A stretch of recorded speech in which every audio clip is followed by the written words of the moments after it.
Welcome back to Tashkid FX for another price prediction update, and in this video I'll be giving you a price prediction update on Polygon Matic, whose current price stands at the $0.9496 mark, and here on TradingView the market is up by 2.02%. And in this video I want to give the key scenarios that I expect to play out, basing my analysis on the Elliot waves and the Fibonacci's, and also the key areas of support and resistances. So if you're interested in such content, make sure that you stick around till the end of the video.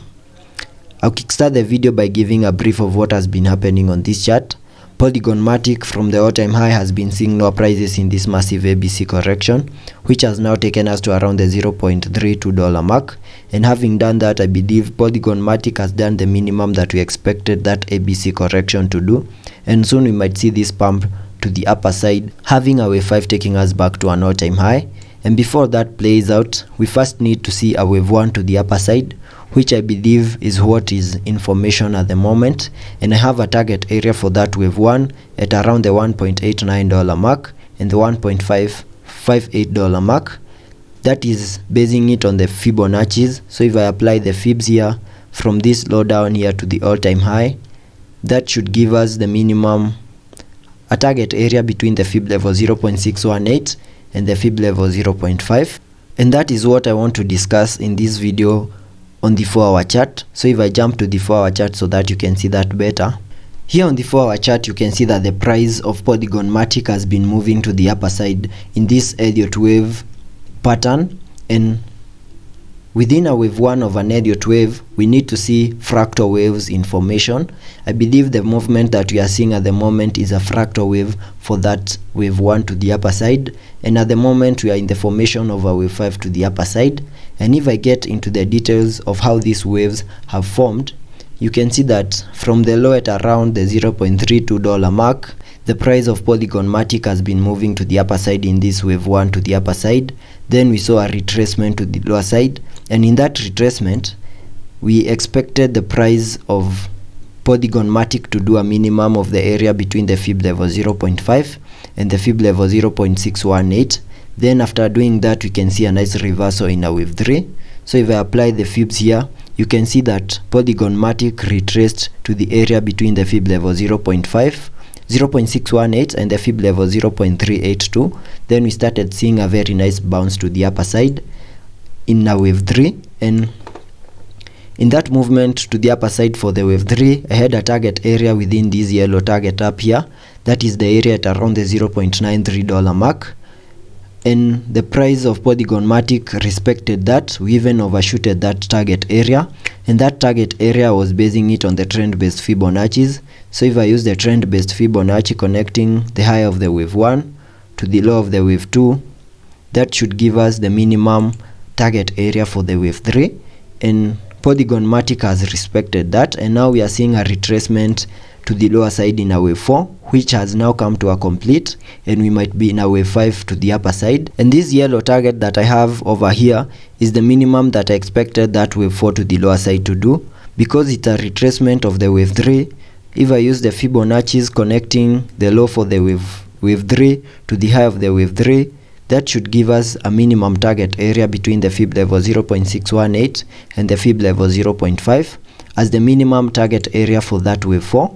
And having done that, and now we are seeing a reversal to the upper side, this might be the formation of a wave 5, and within a wave 5 we expect to see other fractal waves within a wave 5. So we need to see a wave 1, wave 2, wave 3, a wave 4, and then a wave 5 to complete that wave 5 to the upper side. And it could be possible that this high that we made yesterday might be the high for that wave 1 to the upper side. So if I use that as the high for the wave 1, we can try and get a target area for the minimum retracement area for the wave 2 using the Fibonacci's. And to do that, you need to connect the low for that wave 1 to the high of the wave 1, and that should give us a minimum target area for that wave 2 to the lower side between the fib level 0.618 and the fib level 0.38. So I need to adjust this blue target area to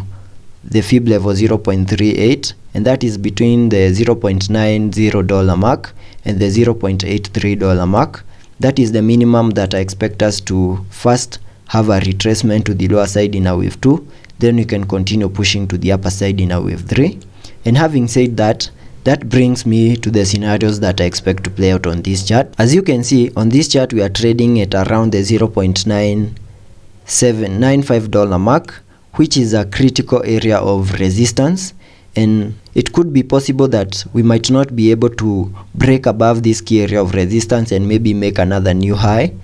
and we get rejected to the lower side, so we might see a pullback to the lower side. And in that formation, I'll expect us to maximize this target area that I have here on the screen, this blue target area for the wave 2. And in that movement, I will also expect to see us move to the lower side in an ABC correction, because a wave 2 is a corrective wave, so we must see an ABC correction basing it on the Elliot waves and the ABC correction. And in that movement, I expect us to go to this target area, and once we get to that target area, we can then push to the upper side in a wave 3. It's also possible that we might be able to break above that key area of resistance, and if that plays out and we make a new high, then I would need to adjust my Elliot wave count here, having the new high as the high for that wave 1, then use the Fibonacci's to try and get a minimum retracement area for that wave 2 to the lower side. And then we can now try to sketch a target area for the wave 3 to the upper side, then a wave 4 and a wave 5 to complete the higher Elliot wave count to the upper side. So those are the key scenarios that I expect to play out on this chart. If I also take a look at the indicators that you have here on the charts, on the 4-hour RSI, you can see we are trading at around the 55 mark, and that would mean we have room to support any movement to the upper side, and also room for us to support any movement to the lower side. So if once we get rejected and we continue unlocking lower prices down to our target area for that wave 2, that movement will be supported here on the RSI. On the MACD, you can see we have printed a bearish cross, and that would mean lower prices could be coming our way. So let's be patient and see how that plays out, and I'll keep you updated on any movement that plays out.